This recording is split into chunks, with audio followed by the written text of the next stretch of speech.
1. What's going on, everyone? You're watching Ash on Comics. This is Storytime Live, episode 69, dudes. Do you hear me now? Is everything coming through loud and clear? Do I have to check? Yeah, I hear myself. Well, hey, when the music stops, if I don't kick in, it's because there's something wrong. And every once in a while, Streamlabs seems to do this thing where it doesn't kick the mic audio in. And I don't know if it's because I have to switch inputs, like my mic's a USB. I don't know. I don't know what the deal is. I'm sorry about that. If you guys are sitting around waiting, I'm sitting here talking. I was talking for that whole time. And I didn't know, because if I don't have the Streamlabs up in my face and I can watch, I don't know. No excuses. I just suck. Oh man. Let's go ahead and repeat some of the stuff you guys didn't hear. RDV is first. It's been a long time, RDV. It seems like just yesterday you couldn't drag Vankman to one of my streams, and now he's first. Dragon Majesty is segment. What the hell is that? Second? He says, "Damn, I lost to Vankman." RDB says, "It's okay, kid. You're never gonna live that down, Dragon Majesty. I'm sorry." And Marani comes in third. She says, "Best. Never accept third as best, Marani. Come on, you're better than that." Tahilim's in the house. LK is here. Good to see you. Okay. Ed Brewer. Eric Breen. Holy cow, what are you doing here? You were supposed to be doing like hard labor and then passed out.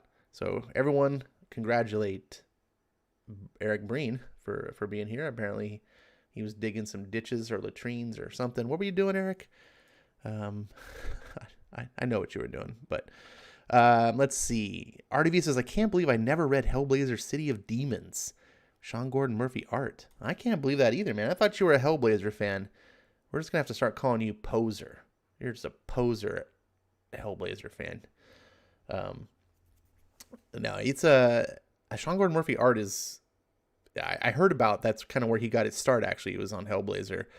I hope that the story's good, because it makes me think that if you haven't read it, it's probably because Hellblazer wasn't good during that era. That's my guess. And I hate to see bad writing go with good art like that. Melissa is here. Not first. Melissa, what's going on? You're slipping. I need to see you back on your A game. Ronnie says, "Station break technical difficulties." It was this point here that I finally had to get to I understand. Oh shit, something's going on. I need to check. I need a co-host. This is what I need. It's hard to do this all by yourself and make sure nothing's going wrong. Zach Richmond is here. Hey. Or is it hey? That's my Fat Albert impression. Let's see. Let's skip. We're ashless down at boom boom. There's a bunch of stuff. No Ash. Just talking. You guys are saying you can't. This is basically where you're talking and I'm talking and no one's hearing each other. I wasn't seeing what you were saying. You weren't hearing what I was saying. Let's scroll down to where finally Eric says he has no Pringles. Oh, that's sad when you have no Pringles. Have you ever guys had those Lay's stacks? They're kind of like the wannabe Pringles that Lay's came up with. They come in a tube just like Pringles. I didn't really like them as much at first, but the dollar store has been having them, and I've been kind of addicted to them. They're a little bit like thicker than Pringles. That took me some getting used to, but they're good. Let's see. Not hearing Ash is like me reading comics on a Discord call with Breen and Ash. Ay. RDV says, "I skipped DC Comics for 14 years, so I'm playing catch up with 2000s comics." All right. Well, I skipped DC for a lot longer than that, but you've read the Hellblazers before that, and you read the Hellblazers after that, so I don't think that's really an excuse. RDV says he'll co-host only if I let him read some comic books. Do you guys think you'd want to hear RDV read a comic book live on the channel? Or are you just yanking my chain? I don't know if you really want to do that, RDV. Let's see. That's it. I'm caught up already. Can you believe that? Marani says, Lay's stacks are not that bad at all. I still go for regular Lay's chips, though. Yeah, Lay's regular chips are pretty good, when it comes to basic potato chips. But the stacks, man, the other day I had this little thing, this story. It's funny. I was at the dollar store. Well, I swung by the dollar store specifically because they have these Lay's stacks that are like, baked potato with bacon or something like that. This is the flavor, or maybe it's loaded baked potato. I can't remember. It's a baked potato thing. And so I tried them once, and I was like, I just devoured the can. I was like, these are so good. So I was out and about, and I was like, I need to swing by the dollar store and get another can of those. And so I was going through, and I was thinking, is they had some in a different section, and they had Mesquite barbecue, and for some reason, I was on this like barbecue kick, and I was like, man, I'm really in the mood for barbecue chips. I should, and I was standing in line, and I was like, I should swap these out and get the barbecue ones, which is really stupid because it's a dollar store. I should have just got one of each instead of just going through the dollar store and getting one thing of chips. But part of the reason I don't do that is because I don't want to be like Eric Breen and just like stuffing my face with chips all the way.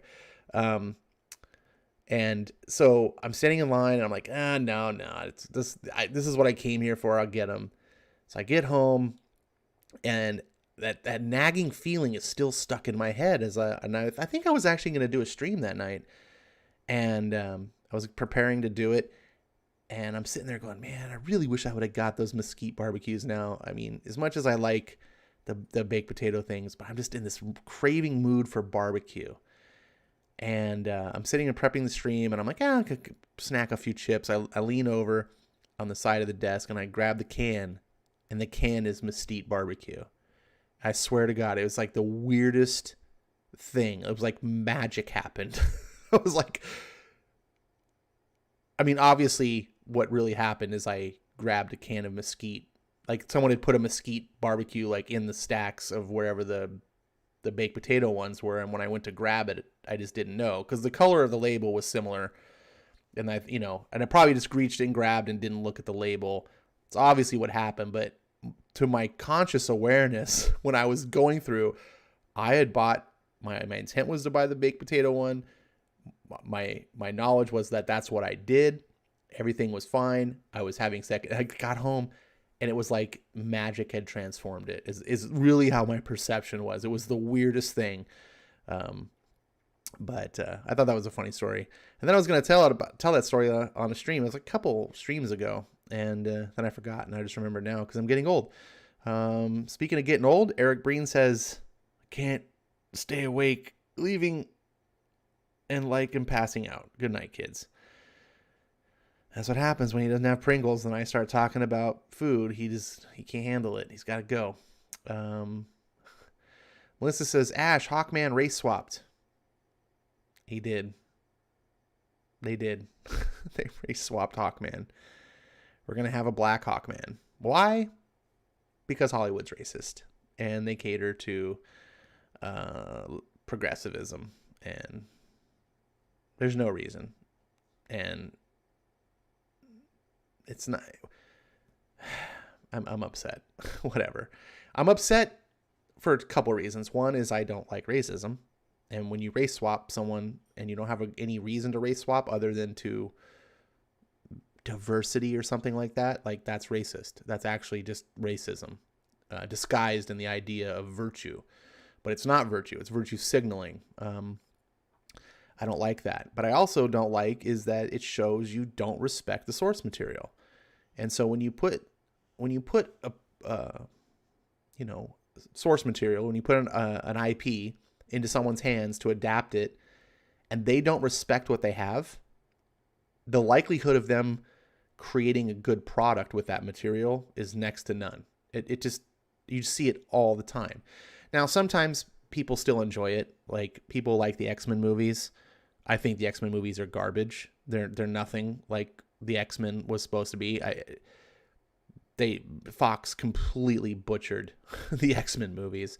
The only thing that the X-Men movies are good for now is that they're actually better than the Marvel Comics X-Men, which I didn't believe would ever be possible. But now it's like, oh, the movies are better than the comics. So, but sometimes people like things even when they're not adapted well. So maybe, I don't know. It's going to be a Black Adam movie. Like, why do we have a Black Adam movie? Look, I love The Rock. I do. And I think The Rock would be a great Black Adam. But why does Black Adam get his own movie? And why is Hawkman in it? And if anything, Hawkman should have a movie, and Black Adam should be in it, as maybe. Like, it's weird that Hawkman is in a Black Adam. Like, do you see what I'm saying? Like, everything's reversed. Like, the villain is the hero. We're making the movie about the villain. What's next? Are we gonna make a Dr. Octopus movie and Spider-Man gets to be in it? Maybe, like, come on, that's not how you do things. But so I don't have any hopes for this. Lay's kettle chips, salt and vinegar for the win, says okay. They're okay. If you want good salt and vinegar chips, the best that I've ever had are Tim's chips, if you can find them. They're kind of hard to find. They're like kind of gourmet, but they're called Tim's chips, and they're in like a red and white striped bag. It looks kind of ugly, to be honest, but they're really quality chips. And the second best, or at least my second favorite salt and vinegar, is from Boulder Chip Company. I think it's called Boulder.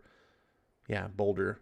And they make a kettle cooked type chip, and it comes in a purple bag, sea salt and malt vinegar. And that's why I like too. It's not just salt and vinegar, it's sea salt and malt vinegar, which I think is the way to do it. Those are what I would, if you like salt and vinegar chips, seek out one of those two. Those are two of the best that I've enjoyed. Cheese and bacon stuffed crust bacon pizza is my recipe for a food coma. Cheese and bacon stuffed crust bacon pizza. Wow, that's hard to say. That's like a tongue twister. Sean Gordon Murphy is a BLM supporter and communist Marxist. Look it up. I can't stand BLM or Antifa. They're racist and criminals. Well, that's true. They are. But not everyone that supports something is that thing, right? A lot of people get caught up. A lot of people are deceived. Deception is a huge thing. A lot of people that support BLM and Antifa, more so BLM. I mean, Antifa is really radical. BLM is kind of more mainstream, so it's easier.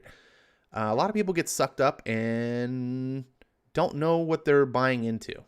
And they get sold a bill of goods, and you have a mainstream media that spins it like it's like something really good and noble. And if you don't support it, then you're just a racist bigot. So, people go, I'm not a racist bigot, and I think Black Lives Matter, so obviously I'm going to support that. But they don't see past that. This is very similar to how the Nazi Party worked back in 1930s Germany. You got most of Germany falling behind it, because on the surface, the propaganda parts didn't seem bad. It's like, don't you want a better Germany? Yeah. Don't you want to be under because the Allied powers were pretty much suppressing Germany, and we were making everyone starve. Like, the Allied powers weren't exactly innocent in this whole thing. After World War I, after Armistice and all this stuff, we basically said, Germany, you can't do shit. You're gonna, and so people were starving, and so we looked bad, and it's like, don't you want free healthcare? Don't we want to be, don't you want to be proud Germans again? Yes. Everything sounded good on the surface. It didn't come, they weren't overt, like, we're going to murder Jews. It wasn't like on the thing. I think people like Sean Gordon Murphy would not support the idea of killing cops, would not support the idea of, putting white people into re-education camps. I don't believe he actually supports Marxism. I believe he just supports these surface trait progressive ideas of like, we need, to to kill racism against black people. There's so much racism against black people. We need to end it. Well, you just tell someone like, they go, yeah, sure. I agree with that. Like, and a lot of people, they don't look past that. Right. And a lot of people also are living with their lives, threatened, like their livelihood and everything. It's like, it's a sad thing. I'm not going to go too deep into the whole politics thing, but be careful. What I'm saying is the moral of the story is just because you see someone go, yeah, they support this, be careful not to just jump on the big judgment bandwagon and oh, damn you. Like, understand that a lot of people are deceived and their motivations are good and they don't actually understand what they're supporting. Marania says, is Hawkman a ginger? That explained the race swap. Ding, ding, ding, ding, ding. He's kinda. He depends on how he's doing. He's not really a ginger, but he's kind of he's close. He's about as close to come be as a ginger as without being a ginger as you could, I could say. RDV says, I thought he was blonde. Yes, he kind of is. He's sandy brown kind of hair. I guess it depends on who's drawing him. So it's, yeah. Hawkman usually has brown or black hair. Yeah, sometimes, yeah, it's different. Hawkman's had the full gamut. Well, except he's never been black. It's funny because, in the recent run of Hawkman, we see hundreds of the past lives of Hawkman that he's never been black. I don't recall a single black Hawkman, but in the film, he will be. Let's see. Ed Brewer says, if movie Hawkman gets popular, that will hurt the comic industry by not having the movie Hawkman in the books. No, it won't matter. It won't matter at all. It didn't hurt X-Men, right? It didn't hurt, did it hurt Fantastic Four? Fantastic Four has sucked. And Hawkman's not going to get popular because they're not going to do it right. They don't respect the material. That's the point. They're going to make some dog shit thing. And this is what kills me is the people over at AT&T, they're just further hurting their own IP. It's like, okay, so you have this IP, you own DC Comics, you have this IP. Now, granted, Hawkman's not the big popular IP, but it is one of your IPs. Your goal should be to build upon that IP. Your goal should be to do what you did with Aquaman. Do the impossible and turn Aquaman into a $1 billion movie. No one before the Aquaman movie came out ever thought that someone could make a $1 billion Aquaman movie. It was a joke. Aquaman has always been a joke except to hardcore DC fans that read Aquaman comics. On the outside, he's a joke. And that's the important thing. You need to break through to the normies. You need to break through and say, he's not a joke. Like, do you see how he's cool? That's what you need to do with Hawkman. You need to break through and make him cool. Once you do that, then the gates fly open in the comic books, and all of a sudden you might start seeing lots of comic book fans who are like, "Wow, I never knew Hawkman could be so cool," and start wanting Hawkman books. Let's see. Dragon Ball says, I missed the beginning of the stream, dagnammit. That's all right. Everyone missed the beginning of the stream.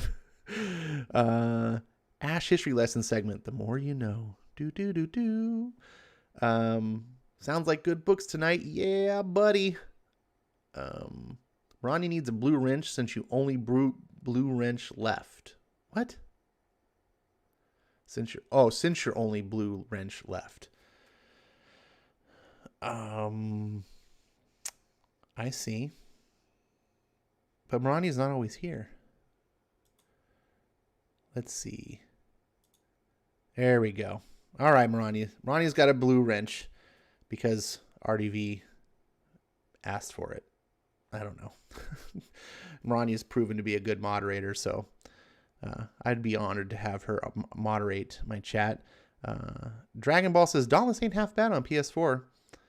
Well, I should hope it's the same everywhere else. I was just actually playing it before the stream. It's once you start figuring it out, it's strangely addicting. In the beginning, you're like, what am I doing? This seems kind of, but you get past the basics and you start getting some more interesting adventures. Like when you get to the escalation mode, where you fight sequences of monsters rather than just going and fighting one and then you're done. And you start getting better weapons and things like that. It starts getting really interesting.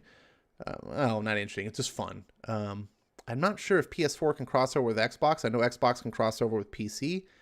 I'm pretty sure, but my Epic, I'll type it into chat. My Epic friend name is ERK1138 because Ash1138 was taken. I'm so pissed. I've been using the Ash1138 since the early 90s. I came up with that handle in the early 90s specifically so it could be unique and I could claim it everywhere and I wouldn't have to have different usernames all over the place and people like, well, you know, just you see Ash, that's me. So my secondary one is ERK1138. And if you have Epic and you want to add me to the Epic friends list, I should be able to see you online. Let's see. Where did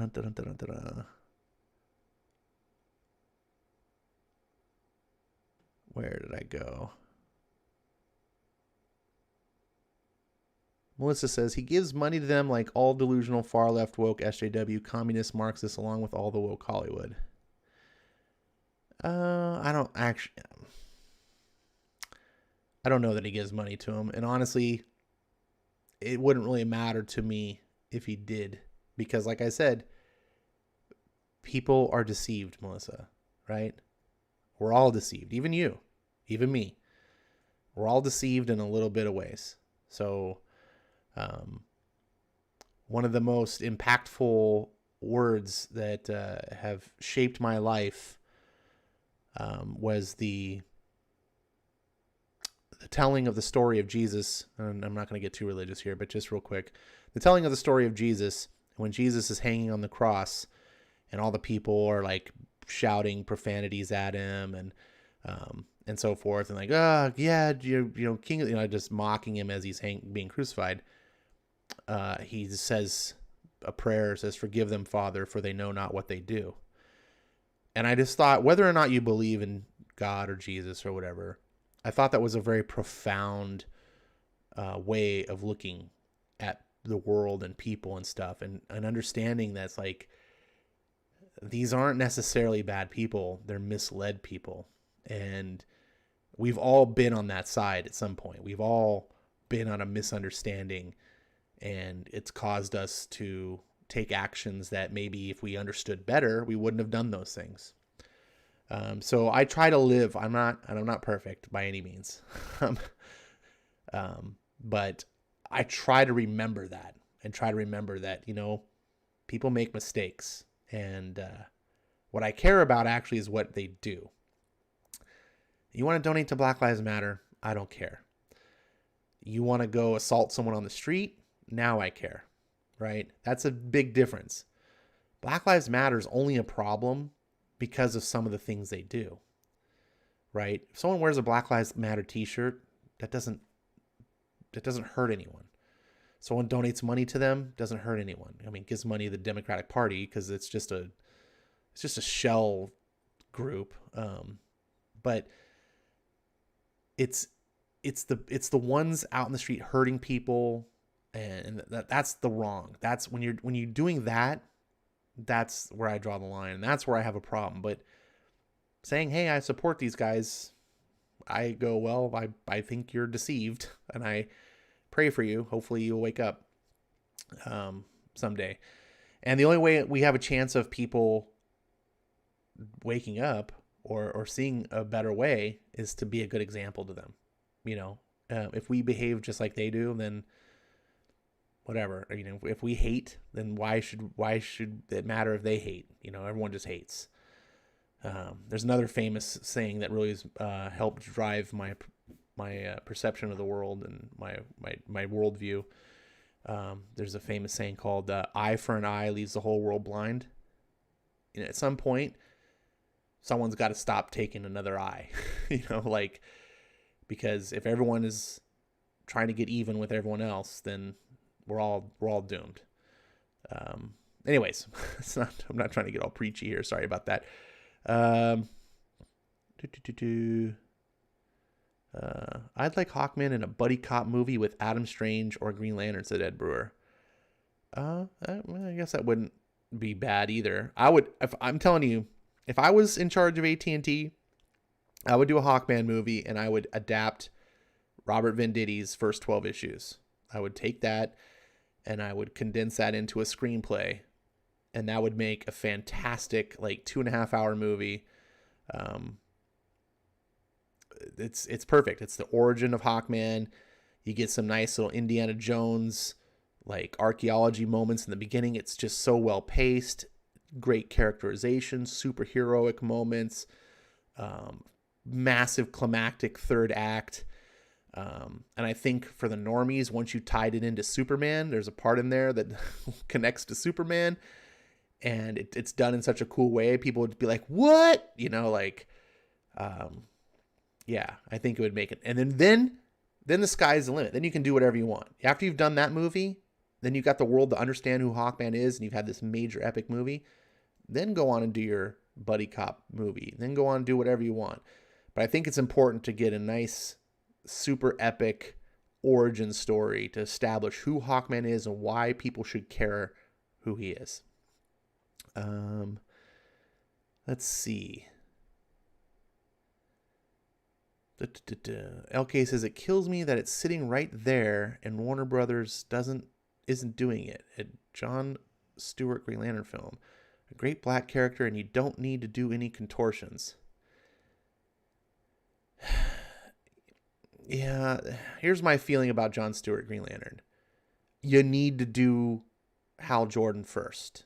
You can't do the spin-off character before you do the main. Like, most people, except for that crappy Green Lantern movie that came out, like, don't even really understand who Green Lantern is. And if you throw out John Stewart first, there's so much, you're like, wait a second, we got to establish who the Green Lantern is. And if you can just establish who the Green Lanterns are, then you, again, like, sky's the limit. You can open up. Here's John Stewart.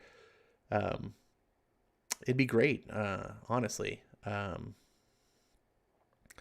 You could do something really cool too. I would do like to see maybe DC do a Green Lantern movie and adapt the idea of Hal Jordan becoming Parallax, and then maybe you could bring in John Stewart as one of the integral parts that, and I know this didn't happen in the comic books, but you could use him as an integral start. Like, first of all, he replaces Hal Jordan as Green Lantern, because now Hal's all corrupt. But then as a storyline that you bring Hal back, and it's John Stewart was the one, integral in doing that. There's ways you could twist the storylines that use the old lore kind of reimagined, and then kind of help make these characters have bigger parts. Because when you have a couple of movies, you can't, it doesn't make up for 80 years of comics. Zach says, I'm about to inherit my wife's gaming PC. Kind of excited. That's weird that your wife has the gaming PC and not you, but I guess we live in a postmodern world where there's no stereotypes, I guess. But it's cool, I guess, that your wife is a gamer. That'd be awesome. RDV says PS5 is supposedly going to be able to cross over with the new Xbox and PC on certain games. Well, I believe the Xbox and PS4 can already do that. So RDV wants me to have the wrench. I'm honored. THX1130 is what I know. Not that code you speak, Edge. Well, that's where I get part of my name, was from THX1138. So yeah, my name, my on-screen name, Ash1138 is a mix of two movie franchises, Evil Dead and Star Wars. And I know THX1138 isn't Star Wars, it's Lucas's first film, but it's a roundabout reference to Star Wars, because hidden in every Star Wars movie, well, at least every one that Lucas did, is 1138. You can find it. Let's see. SGM was doing a cover for Doug Tenable's latest comic book for Tess Fowler made a stink. Yep, that's what the SJWs do. So that's what I was saying before. It could be very possible that Sean Gordon Murphy does what he does to be like camouflage, to be like, yo, I'm down with the sickness. I support the BLM. Yo, why you hurting? That's why people virtue signal. The left eat themselves. You think you're the enemy of the left. Well, you are. But that's because everybody's the enemy of the left. The left understand that each other, they will soon as much eat each other. So they virtue signal and they play these games to stay off the radar. And then everyone like they unite under their hatred of the people who don't join their little cults, right? So as long as there's the people that don't join them and stand up against them, it creates a unity for them to fight. And that's what you see in the streets, the Antifa, the BLM. But if everyone all of a sudden were to be like, you know what, we're down with you, we're all BLM, we're all Antifa, then it would have to be something new, because their hate, they don't actually have principles and ideals. They want to divide and hate. So they would have to find a new reason. These are people who are bigots, right? It's like the idea of, if any racial supremacist, right? If you take like white supremacists, you get rid of the black people, they're going to find someone else to hate. It's the same thing with like feminists, right? Like, oh, okay, here feminists, we've given you everything you want. Women are equal in every way. It's actually, women actually get paid more than men now. Women get all these benefits because they're women, all these things, everything. And it's not enough. It's never enough. They have to fight and fight and fight and fight. RDV says, methinks Ash didn't give you a wrench. I did give her a wrench. I don't know why it's not showing. Maybe you have to leave and come back. Let me see. Let me try it again. Add moderator. It says she is now a moderator for my channel. Doug Johnson is here. Just say his name, Melissa. George Sor. Oh, no, now we're all doomed. Ed Brewer says, how embarrassing was Jimmy Kimmel? That was some of the cringiest shit I ever saw. If you watch that video, just zoom in on Jimmy. Just zoom in while this whole thing is happening. I have never seen someone look so uncomfortable in their own skin. Like, oh, man. I'd make a JSA movie, says Zach, using the MCU recipe. Make a few good solo titles, then bring them all together in a finale film. I think that's a good recipe, Zach, but I don't think I would do that for the JSA. I don't think the JSA could stand up the way MCU can. I think if I did JSA as a film, I would start with JSA. Now, Justice League, that's exactly what they should have done, because everyone knows who Batman is. Everyone knows who Superman is. Everyone knows who Wonder Woman is, right? So you've got three.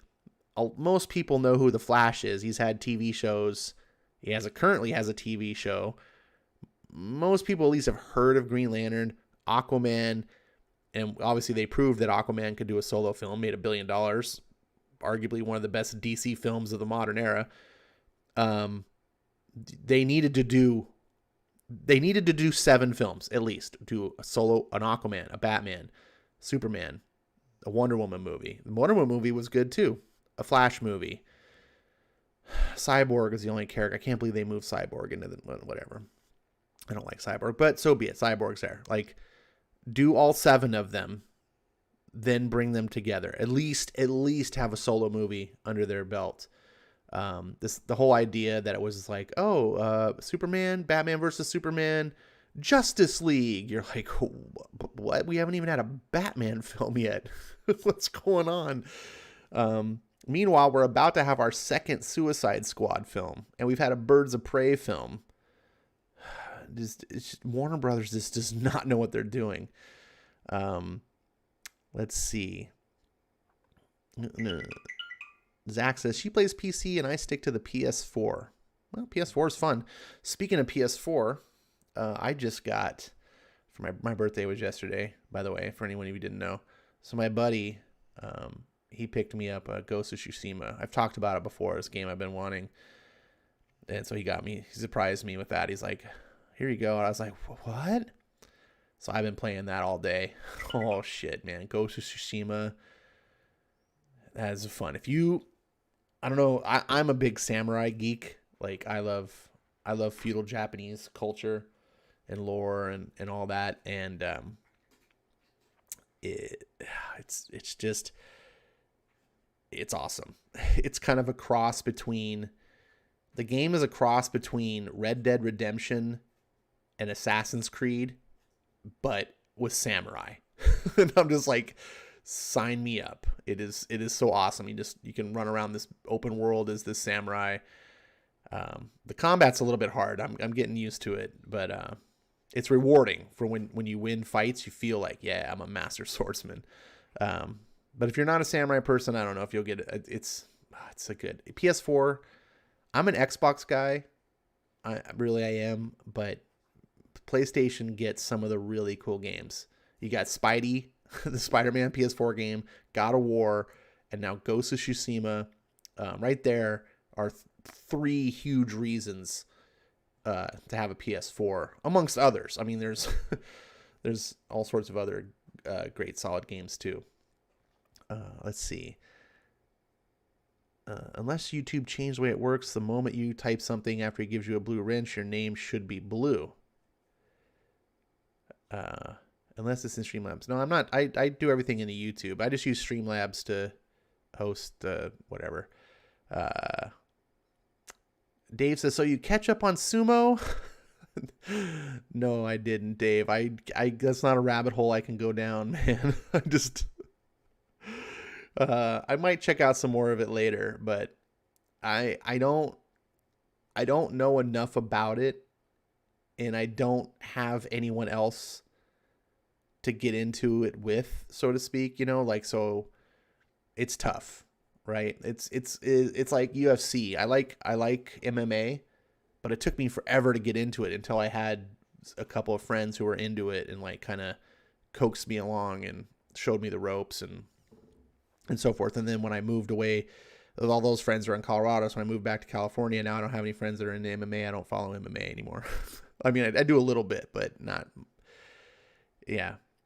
RDV says, Ash, have you read Batman Cataclysm before? No.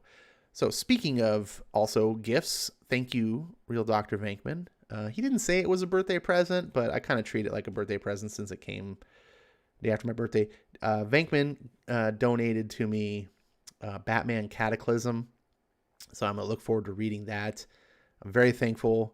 That was very thoughtful and nice of you, Venkman. I appreciate it. Speaking of which, I learned a little bit more on gifting on Comixology, that you pretty much can send it to any email. I thought it had to be the email that was tied into Comixology, which mine is ash1138@gmail.com. I thought you had to send it to that email, but he had actually sent it to one of my other emails, which is my Action on Comics email. And I was like, oh no, that's not my Comixology, but it doesn't matter. As long as you can get it, then you click on active or redeem and stuff, and it brings up your Comixology, and then it adds it. It was pretty seamless. I was pretty surprised and impressed. So, worked very easy. So thanks for that again, man. That was very nice. And I will look forward to reading that as soon as I can get caught up on some reading. Now, speaking of also reading and birthday, and one of my other gifts for my birthday is my other buddy took me out to dinner, and then he also took me to see one of the number one movies I've been looking forward to see all year, and then COVID basically annihilated going to movies, and it's Tenet. Christopher Nolan. Got to see this on IMAX, and holy shit, this is fucking mind-bending, amazing film. Now, I was thinking about doing a video on it, but honestly, my channel doesn't get enough views to do movie stuff. But you guys are here, and maybe some of you see movies. I don't know. I mean, most people see movies, but not everyone's a big movie snob like I am. Tenet's one of the best movies I've seen in a long time. It is phenomenal. But I kind of feel like I say that every time I see a Christopher Nolan movie. They're always phenomenal. Except for what was it, the third Batman film, which I really liked, but I did see weaknesses in it. You know, I walked away and said, you know, that was amazing. I liked that film a lot, but it wasn't perfect. Here's the thing about Tenet, though. If you are thinking about seeing this film, there are two huge like caveats that you may want to consider. Number one, this is one of the most sophisticated, like cerebral, like just hard, like crunchy. I don't know if that makes sense. Like, this is a complex film. It's you cannot turn away for a second. It is bombarding you with information. Like, every scene is, and it's very difficult to follow what's going on, especially in the first act. Now, each act gets a little bit more clear as it goes on. So the first act is like watching it through a foggy window, right? And then the second act, you kind of like, you rub it off with your hands and you can go, oh, I can kind of see a little better. And then the third act is like actually getting a towel and like cleaning it good so you can see clearly through the window. I'm not sure if that's by design or what, but I am that kind of person. I love a film that challenges me to understand it. Not the film that's not understandable because it's just done poorly, but a film that is so smart, like it's smarter than me, that I'm just like, whoa. This is a film that I've, like, the whole time I was watching it, I was like, I need to see this again because I'm missing. I know I'm missing things. I know when I come back and I see it again later, I'm gonna be like, oh, that's what that meant. It's very much, I would say if you watch the HBO show Westworld, it's on that level. It may be even more complex than that, but it's on that level. If you like Westworld, if you like just like how complex the plot is and what's going on, then Tenet might be your type of film. It's on that same sort of level. Number two, the sound mixing in this film is weird. And I had heard about this going into the film, but I didn't know what to expect because some people said that they didn't experience it. But it's difficult to understand the dialogue at many times because, like I said, the sound mixing is weird. And you can hear the little dun-dun-dun. This is from the website. That's kind of like the music, the typical Christopher Nolan, how he does all of his sound in his films. And it's like that. There's a lot of almost like white noise going on constantly, which sounds great. Like the movie sounds great, especially in IMAX, man. It was like booming. Just, you could feel it in your chest when the explosions and things like that. And visually it was just great. But when people were talking, you were like, what'd they just say? I couldn't understand. And of course you can see like characters wearing a mask. So like a lot of times they're wearing masks and you like, it sounds like you'd expect when people are wearing masks. So it's like muffled and you're just like, yeah, I feel like a good third of the dialogue I missed at points.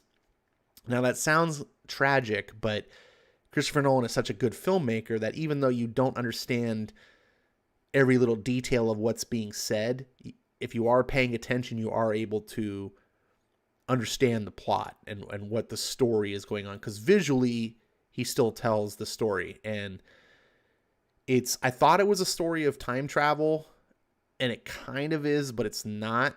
It's not. And you can't really say much about it without spoiling. So this is a big thumbs up for me. This is a movie I look forward to owning. I really like this actor that I'm not very familiar with. Was it John David Washington, I think is his name. He's the main obviously the main guy of the film. Also in the film, not on this poster for some reason, is our boy, what's his name? He's playing the new, I can't believe I forgot his name. He's the new Batman. Someone throw that in the chat. Who's the kid who's playing Batman? He's not a kid anymore. I don't know. But he's in the film, and his character and his acting is excellent. Pattinson, thank you, Robert Pattinson. He's in this film. I like he's almost like the second main character, really. He should be on the poster. But he's excellent. I love his character. Fantastic. But as I was watching the film, I was like, yep, it is very possible to like Robert Pattinson in a movie and understand that he can act really well and understand also that he's not Batman. He's just not Batman. When I saw this, I was like, I can't believe this is, I'm going to look at this character and go, Bruce Wayne. He's not Bruce Wayne. He could be, I was watching, I was like, you know what? He could pull off an older Dick Grayson. He could pull off a Nightwing because he's got a lithe kind of limber body looks type style. And he doesn't have that sort of, that menacing brute,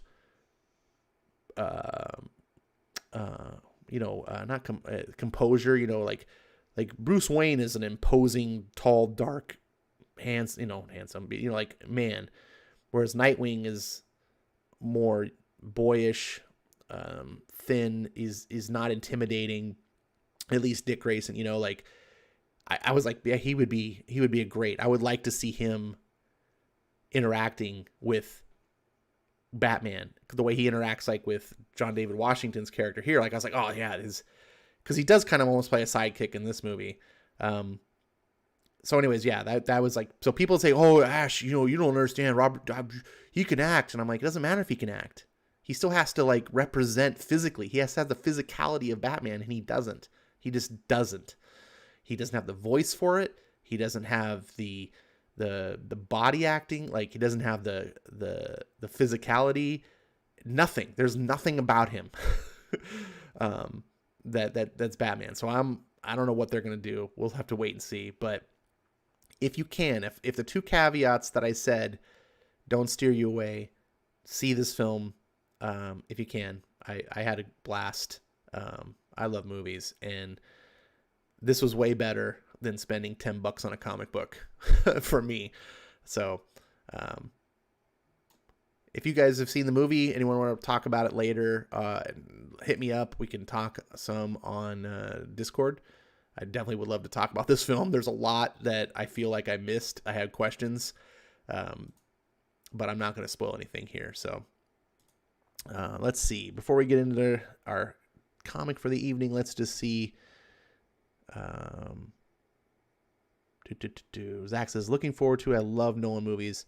My favorite has to be The Prestige. That's very interesting, Zach, because The Prestige is one of my least favorite of Nolan's films. But a lot of people really love it. And I think I need to see it again because maybe I missed.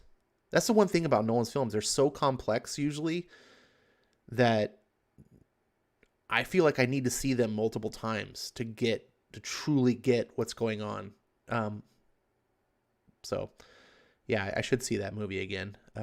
This movie is probably the most complex, like the most just heavy, like, wow, I was just assaulted with like, what the hell? Like I got the basics. I'm watching the film and I'm like, okay, I understand this on a fundamental, like basic level, but I think there's more to it that I'm missing.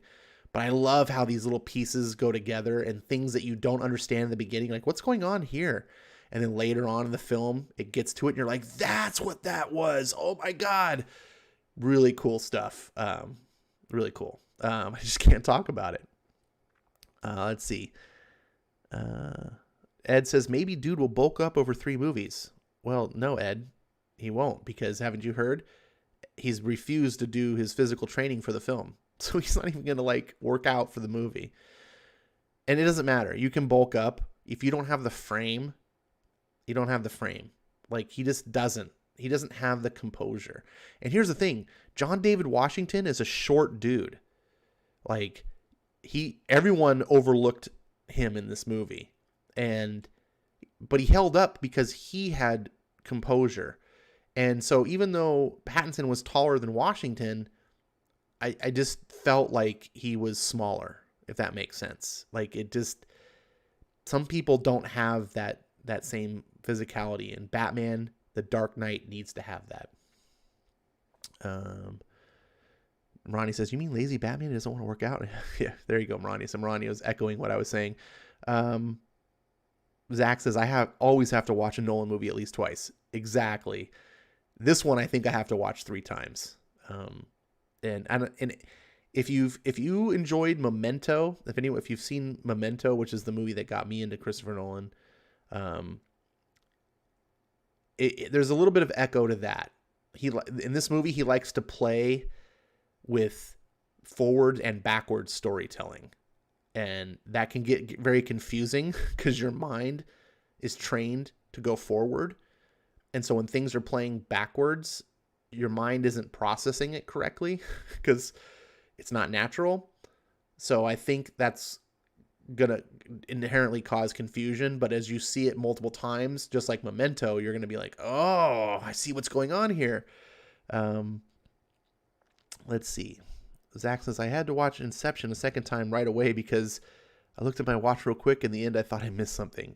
Yeah, Inception that's a good one too. South Park, the Pandemic Special this Wednesday at 8 p.m. Oh, I should see that. Jim Caviezel should be Batman. Dude has the right back glared down. Solid actor as well.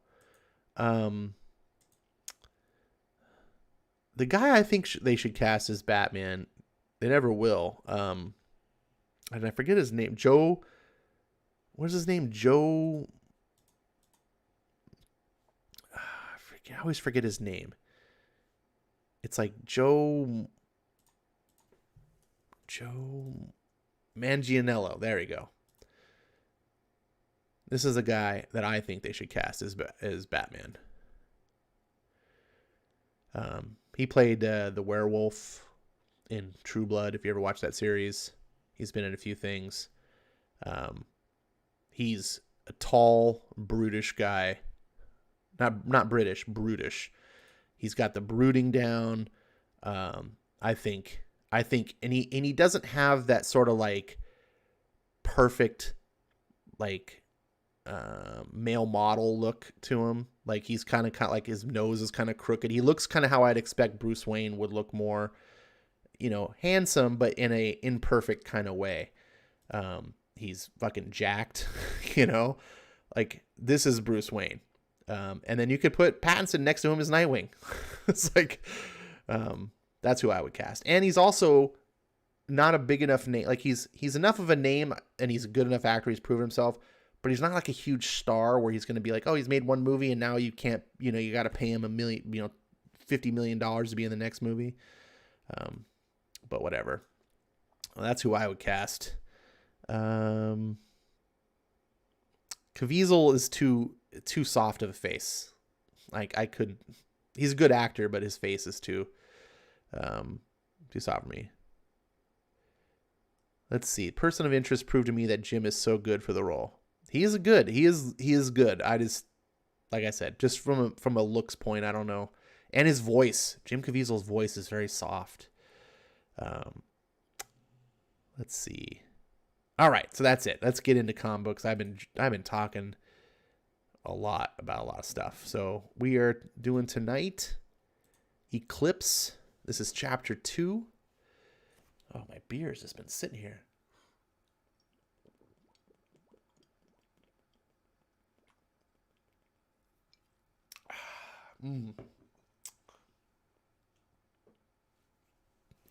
Give a little dog biscuit to my dog. I don't know if you can hear her chewing it. All right. For those of you who weren't here on the first chapter, this is a sci-fi story involving something happened to the world. Oh, a massive solar flare basically destroyed the world and has caused it such that there's so much solar radiation that during the daytime man can't survive. You just get blasted and irradiated and die. And so humanity, the remnants of humanity, survive at night and underground, and you don't go outside during the day. And one of the main characters is one of the people who helped save the city during the initial Holocaust, or it was a Holocaust of sorts. And there's this whole mystery, and this mayor wants to save his daughter, and there's someone's after her, so forth. You'll catch up to speed. This is chapter 2 of Eclipse by Zach Kaplan. The day of the flare, 10 years ago. There. It's a subway entrance, and it's in the shadows. It's the yellow line. Thank God. The tunnels can take us to Carnegie Hall. Nothing we can do for him, Bax. Let's go. Bax is the main character.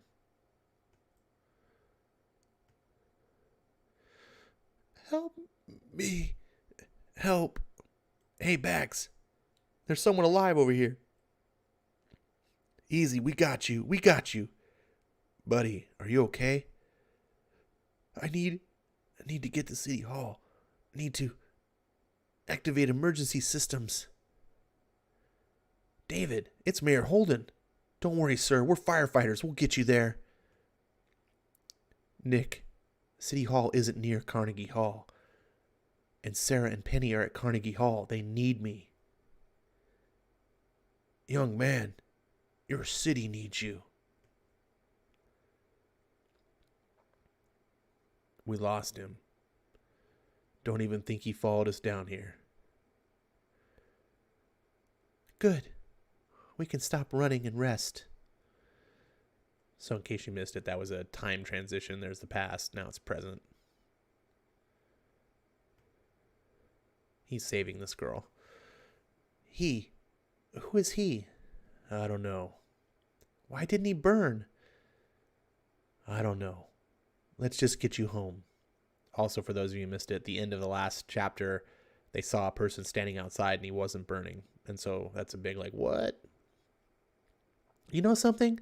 That's why my father had you there. At least tell me what that man wanted. He wanted you dead. And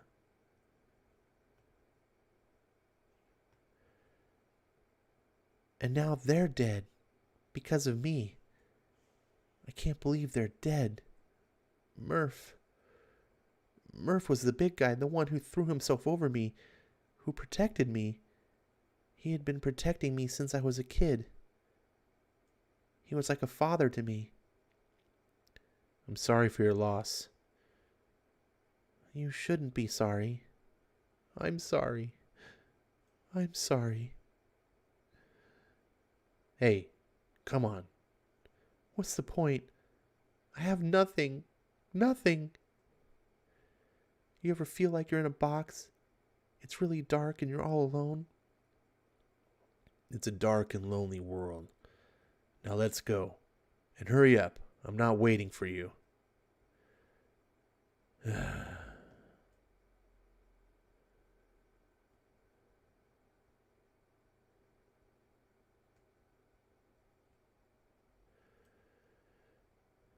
Houses underground.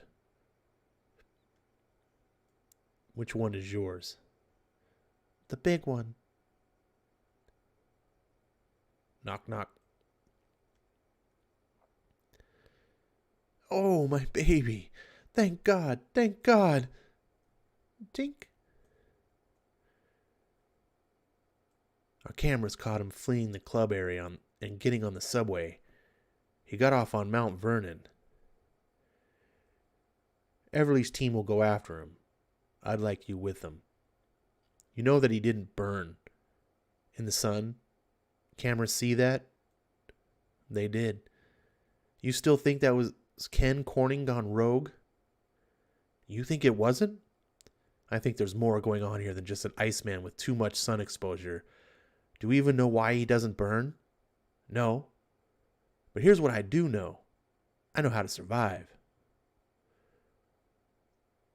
You know, weeks after the flare, some government men from D.C. came here, tried to impose martial law. When I challenged them, they cut our power, tried to assassinate me. Dog's all upset. She doesn't like people getting assassinated. Sorry. I agreed to surrender the city, meet them on neutral ground. Killed every last one of them. Huh? DC failed. New York survived. I hate killing people, but sometimes we have to do things in this dark world. This man wants to kill my daughter. Kill him first, David.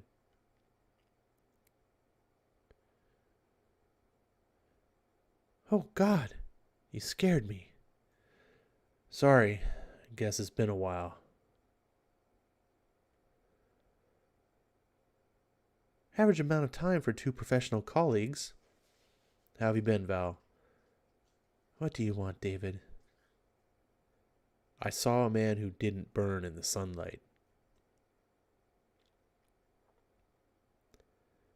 You're sure seeing things. It's what I saw. He was directly exposed? Well, Arctic people can handle cooler temperatures. People living in high mountain altitudes can breathe thinner atmosphere. Even in the harshest conditions, life survives. You think it's possible he adapted to the sun? People adapt. They move on, David.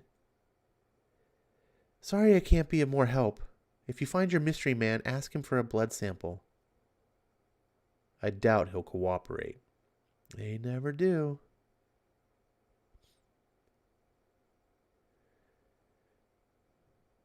This is where he got off. All right, everyone. Be ready. And Bax, you can leave the shooting to us. You mean when you find him? Yeah, when we find him.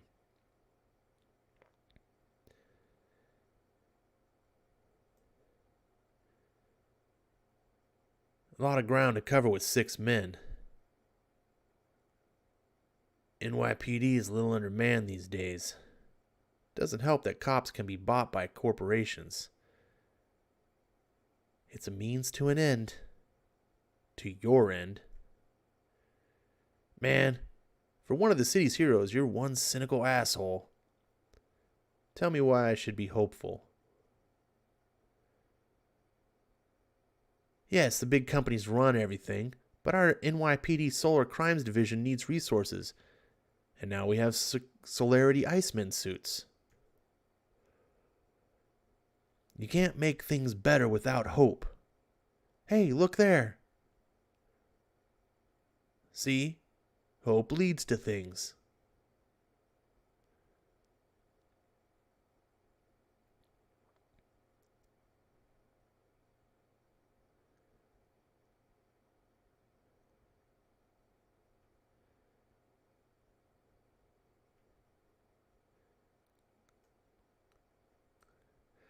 Look out! He smashes the ceiling. It's all glass. Oh my God, my suit, my hose, it's torn. Ah! The gas, it's hot. It's burning hot. There, turn off your NO2. Good God, thank you. Poole, you all right? My God, Landis.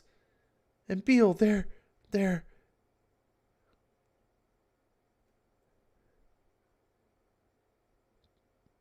Bax, wait.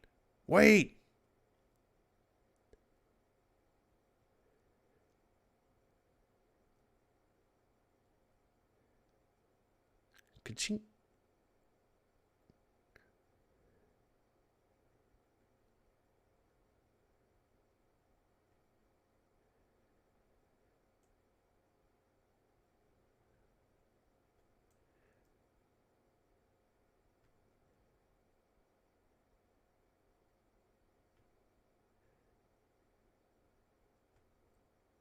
Blam!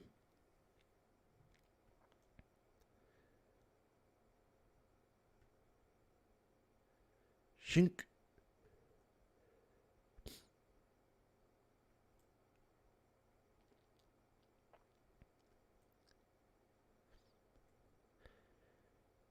You okay? We gotta go after him. Bax, we need to wait for backup. Look, he's bleeding out. Hurry. Bax, we need to wait. He had a priest's collar. He must be headed for the church.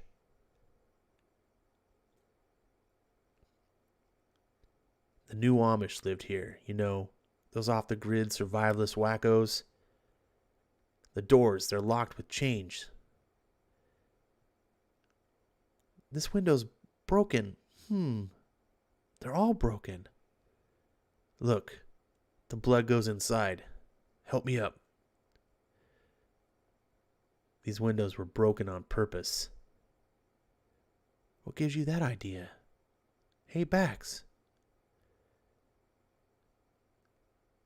Oh my God. What the hell happened in here?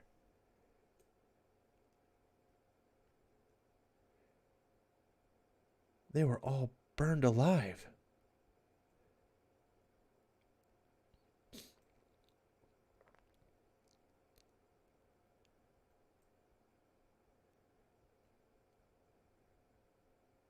End of chapter 2.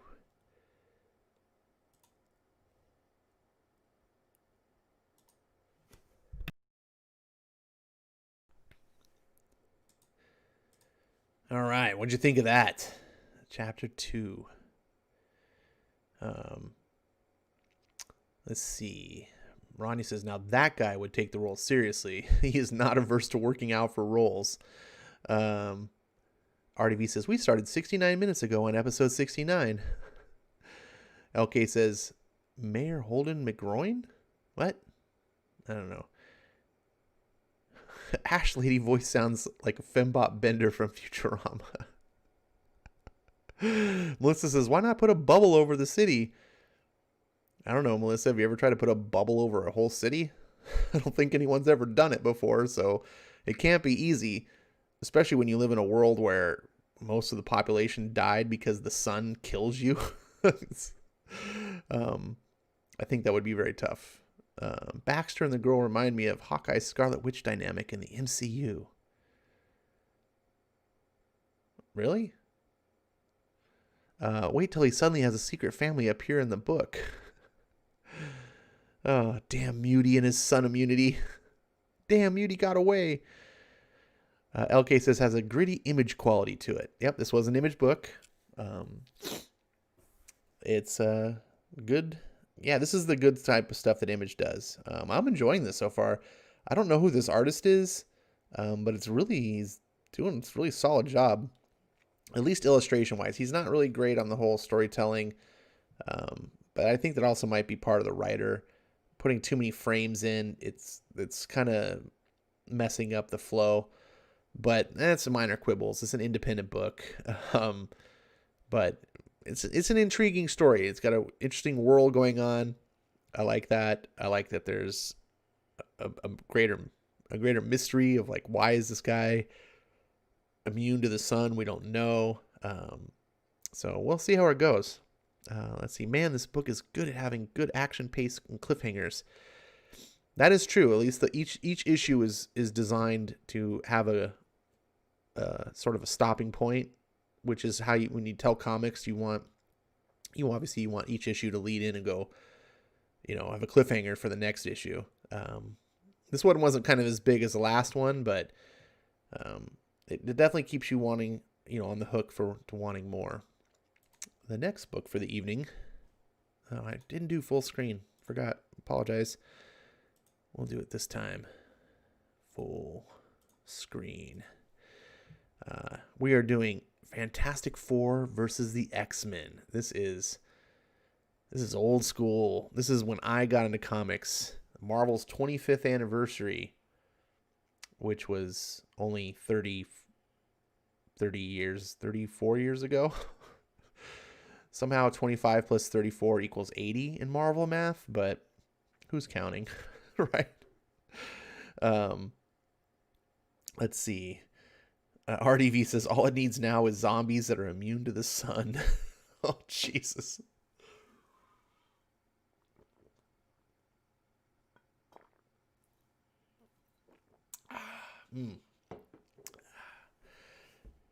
Fantastic Four versus the X-Men is a mid-'80s book, and it's a book I have never read. I'm ashamed to admit, and it just fell down the memory hole, and I realized I came across it the other day, and I was like, holy shit, I have not read this. Why have I? This is something I should have read. So not only am I getting to bring back some classic comic books from that era, one of my favorite eras of comics, but I'm getting to read a Chris Claremont X-Men story that I haven't read. Like there's one out there. It's like discovering gold. So Dragon says Franklin is the worst part of the book, but it's still good. Yeah, Franklin was always just what do you call it? Like not a MacGuffin, but like a plot device. He's here just to cause, a catalyst for the story. I do like that Doctor Doom's in the background though. He's my favorite. Love me some Doctor Doom. All right, here we go. Part 2 of 4. His name is Wolverine, and he is not someone you have as your enemy, as Reed Richards, leader of the Fantastic Four, is now discovering. You came here to save Shadowcat, Richards. Now do it, or I'll send you home in a box. Truth and Consequences. Chris Claremont writer, John Bogdanov penciler, Terry Austin inker. Back when they had great inkers.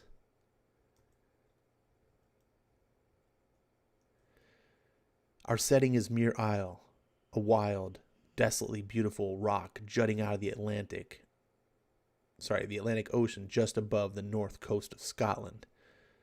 Our protagonists, the outcast band of mutant heroes known as the X-Men, who've turned to the renowned Fantastic Four for help, only to have Reed Richards, Mr. Fantastic, inexplicably turn them down.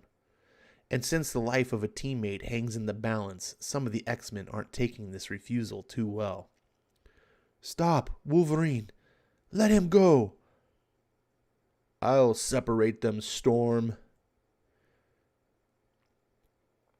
Maybe you will, Magneto. But since every time I ever saw you, you were a world-class crook, maybe you won't. Why take chances? Slam! Magneto is stunned, but the shockwave generated by the thing's slap threw me close enough to grab Wolverine.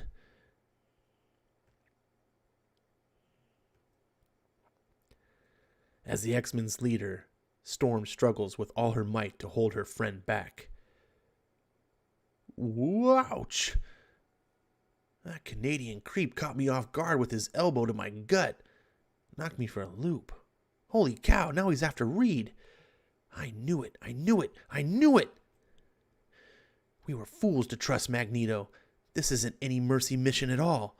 Just another of his scummy traps. Flame on! I'll singe Wolvie's whiskers. That should scare him away from Reed. Oh no! As I fired, Storm fell in the path of my flame. I burned her. What the devil's going on? Storm's down. Looks hurt bad. And Wolvie's near berserk. Better do what I can to put a stop to this, before it gets any more out of hand. Alley-oop, Rocky. What in Sam hell? Her kiss surprises Ben Grimm with its tenderness, its desperate yearnings for true affection that too painfully mirrors his own. For Rogue is as trapped in her body as the Thing is by his. And this mockery of human contact is all she's allowed. With the slightest kiss indeed, with the slightest touch of her flesh to another's, Rogue temporarily absorbs that person's psyche and powers. Instantly, as her body is flooded with the thing's awesome strength, her awareness is filled with the totality of his being. All he was and is and dreams, despairs of being. She'd thought she'd be attacking a toad. Instead, she touched the soul of a prince. Meanwhile, Johnny Storm crumples under Psylocke's telepathic onslaught. That deals with the Human Torch. Who's my next target? Wait, Wolverine started this. I can see it in everyone's thoughts. I'd best split my concentration, use part of it to neutralize the terrible pain Storm feels from her wound, and part to calm Wolverine. Get out of my skull, Psylocke! An X-Men helping us? Richards dealt his hand. I aim to make him play it through the end. She-Hulk. His rage is too extreme. I cannot hold his mind. Any more than I can his body. Shorty's like an animal in a snare. He'll tear himself apart to break loose, or force me to really hurt him. And given Wolverine's supposedly unbreakable bones, I'm not even sure I can. Bam, look at that kick.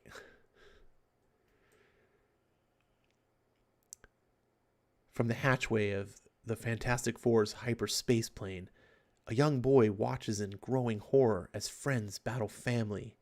He wants with all his might to stop this. Mr. Wolverine, no! Please don't hurt my papa. But no one heeds or even hears his anguished cry.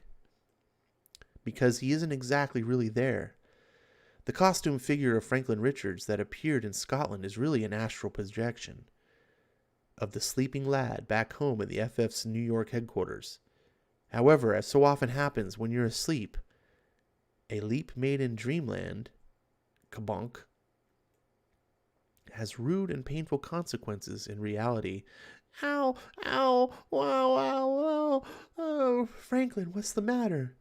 Baby, are you all right? There, don't cry. Mommy's here, you're safe now. Poor little thing, did you fall out of bed? Was it a bad dream? Mommy, it was a special dream. I was with Daddy far away, where he went to help the X-Men, only he wouldn't help them. Why wouldn't he, Mommy? Aren't they our friends? The X-Men got mad and Mr. Wolverine hit Daddy. And Uncle Ben hit Mr. Magneto and Uncle Johnny burned Storm with his fire so bad. She screamed, Mommy. And I tried to stop them, only I couldn't. And then I fell down and I woke up. Oh, Mommy, something's awful's happening. I know it. Daddy's on the other side of the ocean, honey. Honey Bunch, there's nothing we can do. But I'll radio the plane to make sure everything's fine. It won't be ever again. Asleep at last. Oh, baby, will you ever forgive me for this crazy life I brought you into? If not for those horrible cosmic rays, we'd be a normal family, and you wouldn't have to suffer so. Oh well. I'm glad you found friends on your own, of your own age, in those Power Children. I wish you had a normal childhood and normal existence to go with them. I wish I'd never opened that book. You warned me not to. I should have listened. You said it would destroy the Fantastic Four. You may be right, Bong. Seized suddenly by a fury too great to be contained, Susan Richards lashes out with her invisible force field. Reed Richards! How I hate you! Mere Isle. Earlier this morning, just prior to the FF's arrival, Dazzler and Longshot found a fisherman adrift on the open ocean and brought him here to the nearest, best-equipped infirmary. Holy cow. Outside on the ramp. The X-Men are fighting the Fantastic Four. But Havoc, I thought they came to help us. That was the idea, Longshot. We better get out there and give them a hand. However, as the three X-Men rush away, opening communications channel D, priority transmission, infiltration of target locus Moira McTaggart's Muir Island Mutant Research Center successfully effected. X-Men and staff unaware of true nature. I better check on our new patient. Presence discovered. Subject identified as Freelander Sharon, senior nurse. Mission compromised. Initiating defensive procedures to safeguard, probe, and eliminate potential threat. Sharon doesn't like the sound of that, and likes it even less when that continually metamorphosizing creature turns her away. Meanwhile, unaware of what's happening outside. Out of my way, McTaggart. You want Richards, Wolverine? You'll have to kill me first. And I also, my friend. She can barely stand, and her pain lies as raw across her senses as the acrid stench of her seared flesh. He could brush her aside with ease. He wants to, but snacked.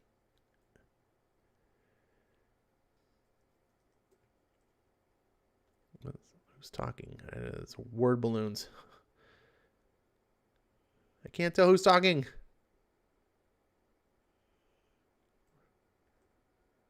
Where's that word balloon go to? I can't tell. Oh, sorry. This should have not occurred. Regardless of the provocation. I apologize. Not necessary. I understand. I will beg if I must, Dr. Richards.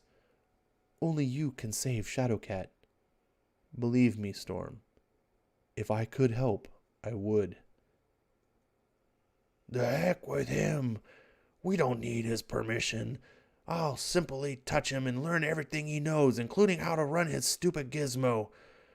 Or Psylocke can use her powers to read the information in his mind. No, Rogue. Every fiber of my being cries out to take what we require, which is why we must not, though it costs the life of one we cherish. I'm sorry, Storm. That is cold comfort. Storm! Is everyone all right? Who should we hit? Thoughts appreciated, kids, but there's no need. Fight's over and done with. Since you can do nothing more, save provoke further conflict, it would be best if you all depart. I'll load Ben and John aboard, and the reintegrator as well. You need not worry about your companions. Both will recover shortly. Storm? Something very strange is happening. Unit non-combatant, mission non-hostile, shifting to holographic communications mode. Greetings to you, X-Men, and to you, Reed Richards, my oldest of rivals. My apologies for this uninvited intrusion, and for the deception practiced upon you by my scan bot. I had heard, X-Men, of your recent troubles at the hands of the Marauders, and was curious to separate fact from rumor.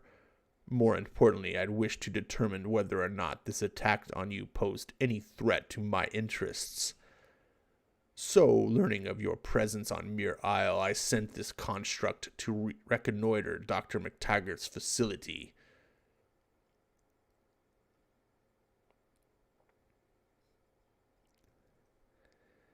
In the process, I have become aware of your young Shadowcat's predicament.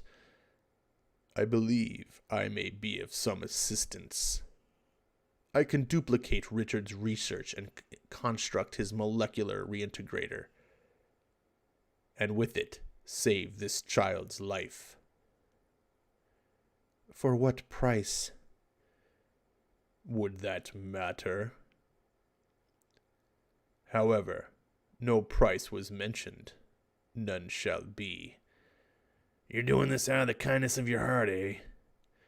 My reasons, little man, are my own, and my offer should speak for itself.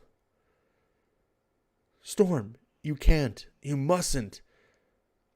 Dealing with Dr. Doom is akin to striking a bargain with the devil. Whatever the X-Men decides, Richards, it is no concern of yours. You have been asked to leave. Please do so. Listen to me. Doom says there's no price, but you'll be forever in his debt. Who knows what that will cost you? You're the leader of the X-Men, Storm. You're responsible for their welfare. You can't go through with this. Richards! This is Kinross land, and I'm the Kinross heir. If you aren't airborne within 5 minutes, I'll see you arrested for trespass and assault. She's serious, Reed. Dr. McTaggart, please. You've done enough for today. For the love of heaven, man, just go. When you reach your decision, X-Men, you know where to contact me. You're making a terrible mistake. You have left us little choice. I never thought I'd say this about the Fantastic Four, but good riddance to bad rubbish. Richard seems strange, preoccupied, as if something more serious is bothering him. Storm! She's going into shock. We gotta get her to Moira's surgery room. I'll reconfigure Doom's mechanoid into a conveyance to carry her there. Moira, the fisherman! We saw, Sharon. The situation's been dealt with. Now we've a worse one on our plate. Aurora's been severely burned. She's in a bad way. We'll have to work fast. Magneto, elevate her feet. Psylocke, monitor her vital signs. Rogue, I'll need cool damp compresses. Lots of them. Stat. Sharon, complete blood work. CBC, SNA-12, gases and electrolytes. Then prep the operating theater for debrisement and check the tissue bank for Aurora's culture. We'll have to do some grafts. I'm reverting to normal. The powers I took from the thing were wearing off. Moira's Storm gonna be okay? Too soon to tell. This is my fault.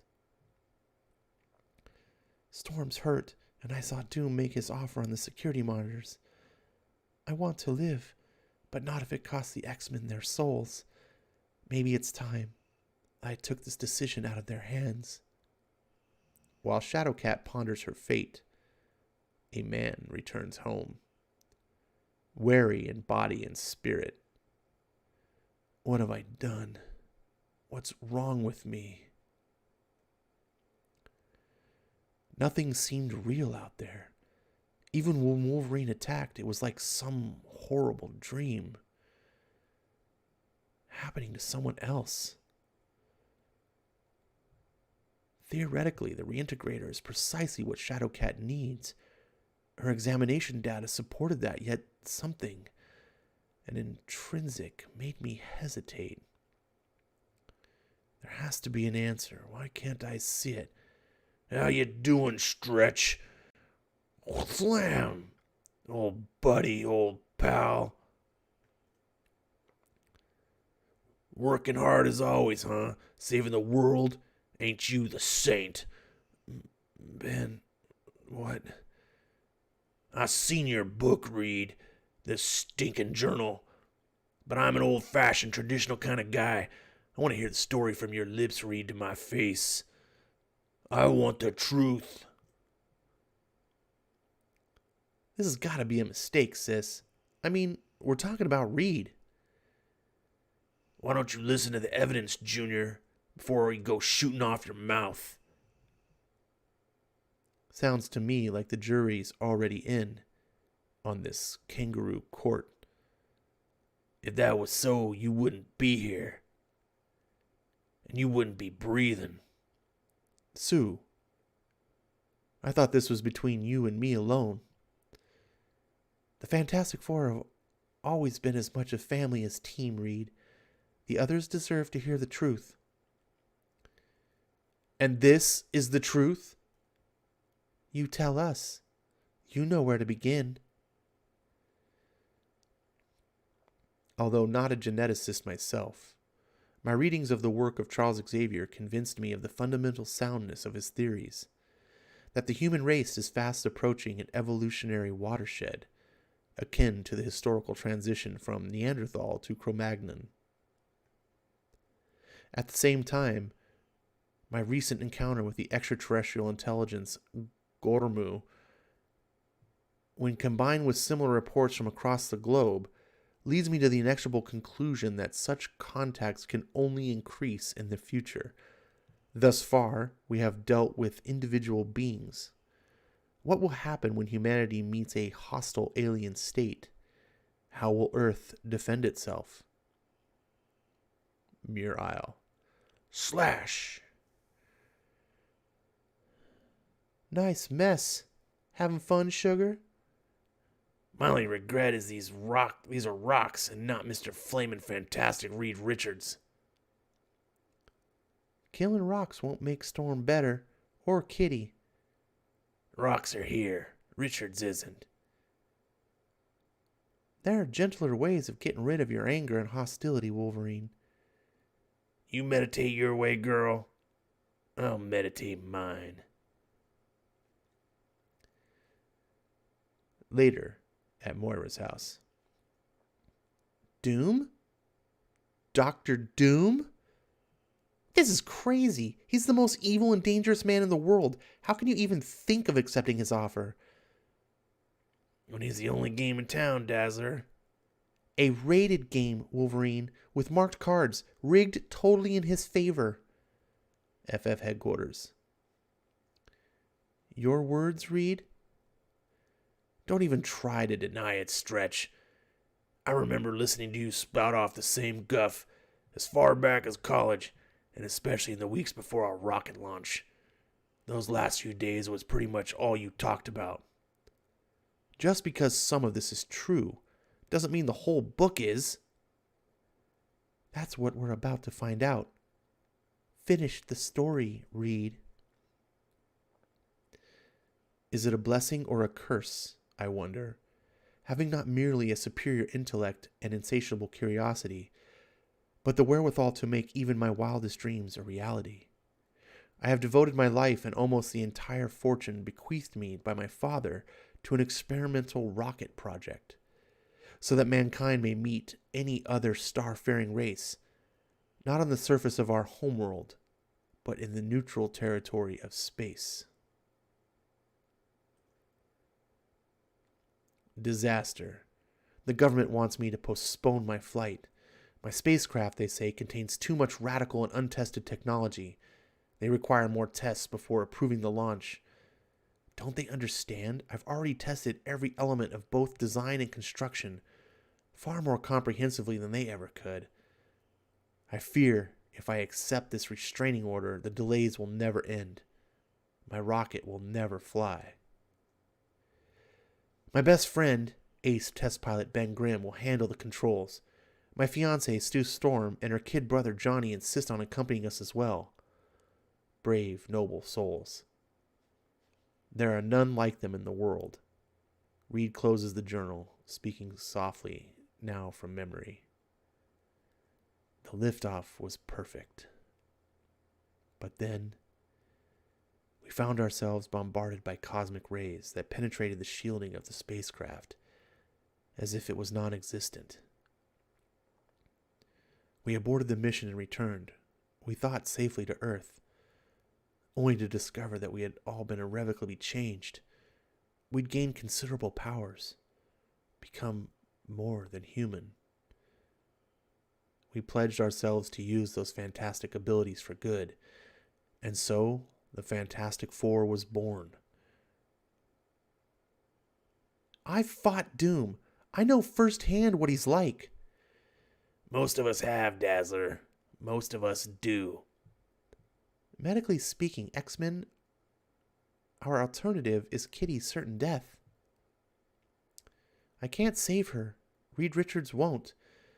With Doom's offer, the child at least has a chance.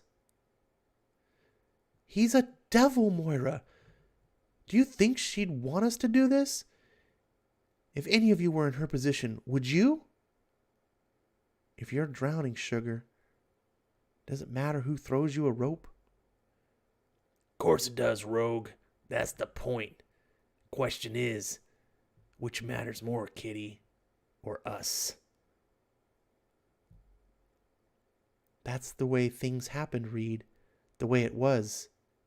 Or so we've always believed. Among the growing number of terrestrial enhanced power beings are certain to be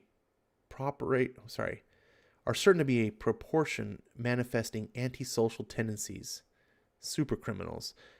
And while it's logical to assume some similar beings will devote their energies to pro-social activities, what process might well be facilitated by a person or group who would serve as both inspiration and example to the rest? We, Fantastic Foursome, will play that role. The genetic structure of myself, Ben, Susan, and Johnny are such that, when combined with a precise dose of cosmic rays, all of us will manifest extraordinary physical abilities. To that end, I have shaped the hull of my spacecraft to capture and focus the specific radiation required for our transformation. I dare not ask their permission. Susan and Johnny are too young, and Ben too hot-headed. They would not understand. They might well refuse. And the stakes for the future, the world, the human race, are too high. You did this on purpose. Makes sense. Explains a lot. Like us. Like, why us and not any of the other astronauts who came after? Always wondered about that. Used to laugh sometimes about how my big brain buddy could overlook something as basic as cosmic rays. Guess the joke's on me. Ben, you don't believe this, do you? For heaven's sakes, I couldn't. Give me a break, Reed. You know something was right and necessary. You know something was right and necessary and not do something about it, no matter what the cost. I know you better than that. I wish I knew what to say. Oh, Ben, I wish I'd never found that book. I got wishes too, Susie. But wishes are for kids, 'cause they believe they'll come true. I'm a grown-up. I know better. Ben. I gotta go, sis. I got a whole lot to think about. I'll be at Alicia's. I don't know if I'll be back. And you, Sue? You started this. Will you go or stay? I am making this decision for myself alone. It is in no way binding on the rest of you. I know the risks, but Kitty is very dear to me. I would bargain with the devil himself to save her, and I shall. Not alone you won't. You're in, darling? So am I. Me too, boss. I believe I speak for us all, who are new arrivals to the X-Men. We stand with you, Storm, to the end. Next, by Soul's Darkest Light.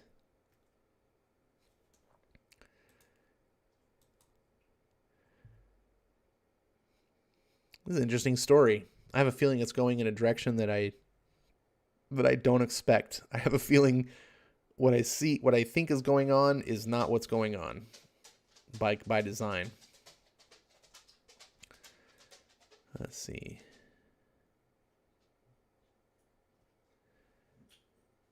Dun, dun. All right. I hate how it makes you have to return books. I just don't understand why you just can't click on a book. If you got a membership, you should just be able to read it. So stupid. I make that comment all the time, though. Okay. Let's see. Where am I? Dun, dun, dun. All right, we'll start off. Marania says they are writing Franklin as an actual kid, not a mini adult. Kudos. Well, he actually was a kid back then, but I get what you're saying. Sometimes kids speak with adult voices because adults don't know how to write kids. But this is Chris Claremont. He's one of the bigger talents. So I would hope that it at least is somewhat good. Wolverine used to be cool and a badass, says Melissa Harris. Yes, and now he's neither. Let's see. Vermintide 2, PS4, says Dragon Ball.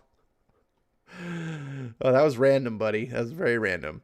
Let's see. I don't know what that visual you're talking about was. Let's see. Melissa says she's sucking things powers. Her kiss can be deadly. Yep, that's what she killed Carol Danvers. But, Marvel people can't stay dead. You failed, Rogue. You had one job. Kill Carol Danvers, and she couldn't do it. Oh, well. Let's see. Man, Claremont puts in a lot of excuses for women to lose their clothes to the artist. Oh, man. Well, he knew he was writing for, right? Comics were a boys' medium, in this day, in the 80s. It wasn't exclusive. It wasn't like girls weren't allowed, but it was definitely catering to boys. Like, they knew who their audience was. But Claremont, was, I don't want to say he was a feminist, but he was definitely one of the first big comic creators that just was, I don't know how to say this correctly. Very pro female. Like, he never came across like the way they do today, where it's like, oh, we gotta like prop women up and all this stuff. Claremont was very much like women and men, they're the same, just treat them the same, like, not the same, that's not right, but like equal value, right? He knew to write women and men differently. He understood that men and women were different, but he didn't ever think women were lesser. And so it showed, like, he was just a big supporter. He believed that women could have just as much value in a book as men, even in a book written for boys. And, he surrounded himself with female talent. He worked with, as soon as I think of these names, they slip out of my mind. I draw a blank, but, oh God, I don't know. I'm drawing a blank. Damn it. That's why I need Breen. He would know. But anyways, moving on. So Claremont, big time. And a lot of what bothers me today is a lot of the big progressives will go back in history and treat Claremont as like this big feminist guy, like, and stuff. It's like, no, you missed the point. He just was what you pretend to be. He was a person who literally wasn't sexist and just treated men and women of equal value. He didn't have to prop anyone up, because when two things are equal, you don't need to give one a crutch, or you don't have to bring the other down. Anyways. Storm has always been one of the hottest X-Women, says Zach. Let's see. Back when X-Men used to be the good guys. I know, it seems so long ago.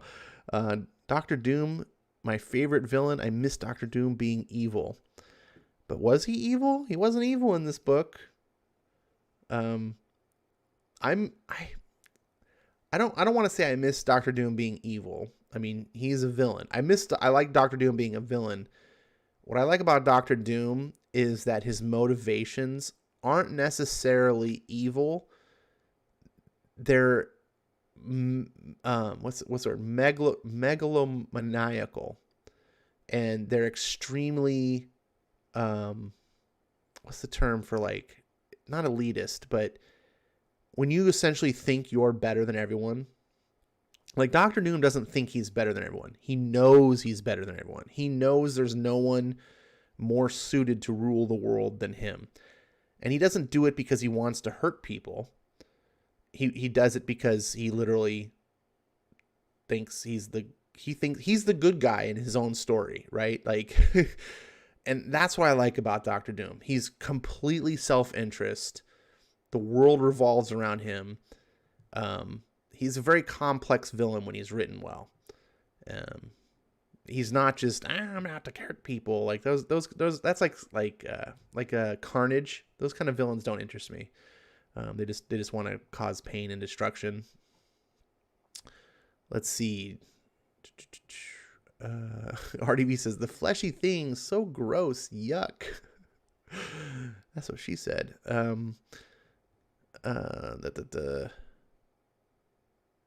Let's see. From what I've seen lately, maybe let Kitty die in peace so we can remember her as she was. I know, right? We're like, man, damn it. If only Kitty had died right here, we wouldn't have the Kitty that we have today. Of course, no, actually we would, because no one ever stays dead. Are we sure that Reed wrote this journal, or is it a plant by Doom? Says Maranya. Good question. I don't actually know, so I can only speculate. I hadn't actually thought about the Doom plant. That would be very interesting. I was actually thinking that this is having to do with Franklin Richards, and that his ability to warp reality was changing things. So I don't know. This is a difficult thing because I definitely remember Franklin Richards being a strong catalyst in the stories when he was at this age, and Reed Richards had to develop that suit for him that like nullified his powers because Franklin couldn't control him. And this is obviously before he's wearing any suit as I'm aware. I just don't know where this happens in the time frame. I think it's actually before, because this book came out like right when I started collecting comics. So I think this could be a story revealing that Franklin has these powers. I don't know. I don't remember when they revealed Franklin had the reality warping powers. It could be this miniseries. But I'm not going to look it up because I don't want to spoil it for myself. Let's see. So maybe only Reed isn't affected by Franklin's alternate reality powers. Let's see. I'm playing Vermintide now. This is on the phone. Oh, okay. Vermintide's a fun game. I have the first one on the Xbox, but I don't know anyone to play with. I've never played Vermintide 2, but I'm assuming it's the same type of thing. Unfortunately, I don't have a lot of gamer friends, so I can't partake in these fun like 4-man type like party games like Vermintide. Left 4 Dead is one of my favorite games, ever. If you've got a 4-man team to play Left 4 Dead, man, you can have fun for days. I love that game. Vermintide, obviously is a Left 4 Dead clone. Claremont wrote women as strong without diminishing men to do it. Yeah, that's a good point. Thanks, Ron. You're more eloquent than me. That's a really good point. You can write women as strong without diminishing men. That's what feminists do. They have to tear down men to make women seem stronger because they don't actually think women are strong. The feminists are actually the true bigots, just like the BLM, like the true racists, because when you have to diminish people, the idea that you have to prop up black people because they're not good enough to do it themselves makes you the racist, not the imaginary people that you're against. Let's see. So like modern Professor X, he's a narcissist. I'm thinking that was response to Doom. Doom very much is a narcissist. I don't know if I consider modern Professor X as a narcissist. I can't make out really what modern Professor X is. He's just a weirdo. But yeah, Dr. Doom is a narcissist. What's really weird is how they created this character, the Maker. And have you noticed that the Maker is essentially Dr. Doom? Just without the armor. Like, they just made evil Reed Richards, and it's like, oh, he's Dr. Doom. Why did you do that? it's because they want to make Doctor Doom a good character. So they want to, they always do this. They have to replace, and it's like, so you can't have Doctor Doom as the villain anymore. So now we're going to make Reed Richards the villain. Yay. Let's see. Is there anyone in Marvel canon who hasn't died and come back yet? Uncle Ben, says Marania. Yep, that's my first answer. When it comes to superheroes, I don't think so. There used to be a gag, a running gag amongst the comic community. And this is back, when I was still collecting comics. And we used to say no one in comics stays dead except for Barry Allen and Bucky. Those are the only two characters that stayed dead, we thought. And then sure enough, Marvel brought back Bucky and DC brought back Barry Allen. And so now no one stays dead. RDB says, nah, kill off Magneto and the X-Men. No, they've done that before. They don't die. RDB says heterosexual Iceman. Yes. Add one to the list. RDB wins. Uncle Ben and heterosexual Iceman staying dead.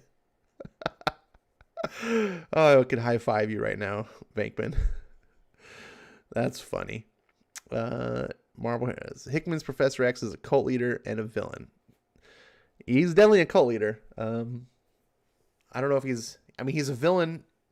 He's villainous for sure, but I don't know if he's a villain because the progressives view what Professor X is as heroic. Very much the same way that Germans viewed Adolf Hitler as a hero of their country in the 30s. They did not view him as a villain. Only history did. So that's the way of things. That is the end of chat. It's not as late as I thought. Hopefully you guys had a nice stream. Hopefully you enjoyed those books. I'm sorry I messed up some of the reading. It can be tough reading Claremont stuff. Man, some of the lettering that they tried to do, because Chris Claremont could be pretty wordy. And they'd have to do some really, how do I say, like really clever lettering to try to get the word balloon, like without covering up all the art. And sometimes you get these weird lines and strands. They're like, who's talking to who?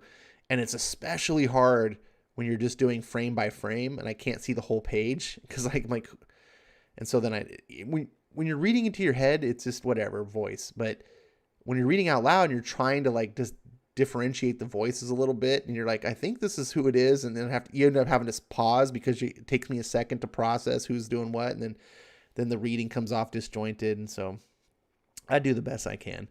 I enjoyed both these books tonight. I really miss old X-Men. Like I miss this way of comics. I know it's a little dry compared to how the writing is today. And some modern writing today can be really fantastic. Like Chip Zdarsky knocking some stuff out of the park. And obviously over at DC, you got people like Jeff Johns, you got Robert Venditti, amongst others that can do some great stuff. But I just kind of miss like this book. I read the Fantastic Four, this Fantastic Four X-Men book. When I was done reading, I felt like I read like 4 comics, like there was so much story, like so much happened. Then you read a modern comic and you're just like, it feels like a single scene. Like the whole comic is like one scene of an old school book. So I don't know. I kind of miss that. So I talked about my video games. I talked about the movie Tenet. I can't wait to see that movie again.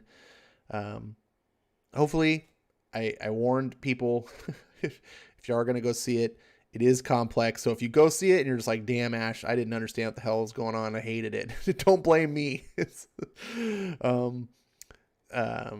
But otherwise, it's like super sci-fi James Bond save the world shit. Like it's so right up my alley.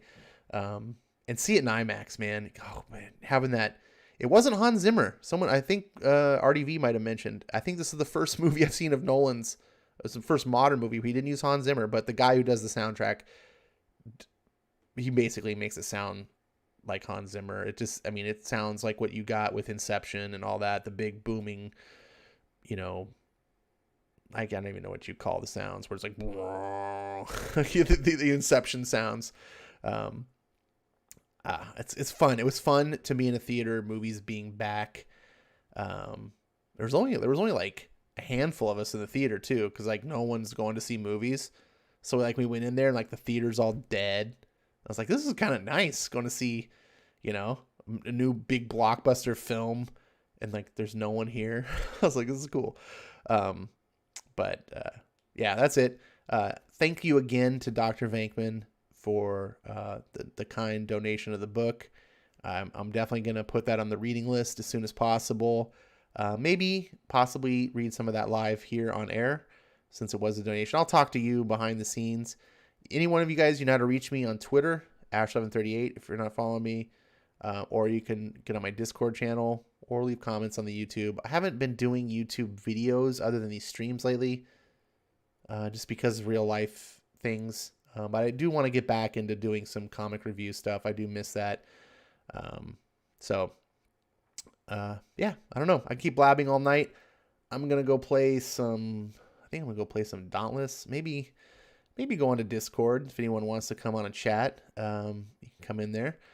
And until then, the next episode will be Tuesday night, 10 p.m. Pacific. It's Sundays, Tuesdays, and Thursdays. And I look forward to seeing you all